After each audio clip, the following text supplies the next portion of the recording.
இந்த சம்பவத்துல ஆண்டவர் இயேசு கிறிஸ்து யாரை சந்தித்தார்? பவுலை சந்திச்சார். கூட மற்ற மனிதர்கள் இருந்தாங்களா? இருந்தார்கள். மற்ற மனிதர்களும் அதே நோக்கத்துல தான் புறப்பட்டு போறாங்க. மற்ற மனிதர்களுக்கும் அதே எண்ணம் இருக்கிறது. அதே விதத்துல தான் அவர்களும் கூட போய் கொண்டு இருக்கிறார்கள். கிறிஸ்தவர்களை உபத்திரப்படுத்தணும், சரியா? கிறிஸ்தவர்களுக்கு துன்பத்தை ஏற்படுத்தணும். எல்லாருமே ஒரே நோக்கத்தோடு கூட தான் போயிட்டு இருக்கிறாங்க. அல்லேலூயா, பிரைஸ் தி லார்ட். இப்போ போய் கொண்டு இருக்கிற அந்த மனிதர்கள் எல்லாருக்குமே ஆண்டவர் இயேசு கிறிஸ்து தன்னை வெளிப்படுத்தினாரா அப்படின்னா இல்லை. இயேசு பவுலுக்கு மாத்திரமே தன்னை வெளிப்படுத்தினார். which means this encounter that Paul had was a personal encounter with Jesus Christ.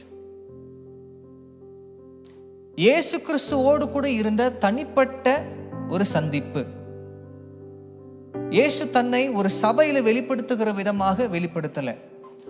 எல்லாரும் அபிஷேகத்தை பெற்றுக்கொள்ளுங்க அப்படின் பொழுது எல்லாருமே கூட்டமாக அபிஷேகத்தை பெறுகிற விதமாக நடந்த ஒரு சம்பவமாக பார்க்கப்படலை. ஒரு பிரசங்கத்தின் மூலியமாக இயேசு கிறிஸ்து சந்தித்தார், தொட்டார் என்கிற விதமாகவும் இது பார்க்கப்பட வாய்ப்பு இல்லை. Because this did not happen publicly and this did not happen to a group. This happened to a particular man named Paul. பவுலுக்கு மட்டுமே தனிப்பட்ட முறையில் ஏற்பட்ட ஒரு சம்பவம், ஒரு அனுபவம். நீங்கள் கிறிஸ்துவோடு கூட தனிப்பட்ட முறையில் ஒரு சந்திப்பு ஏற்படுத்தி கொள்ளல அப்படின்னா ஆவியில பிறக்க முடியாது.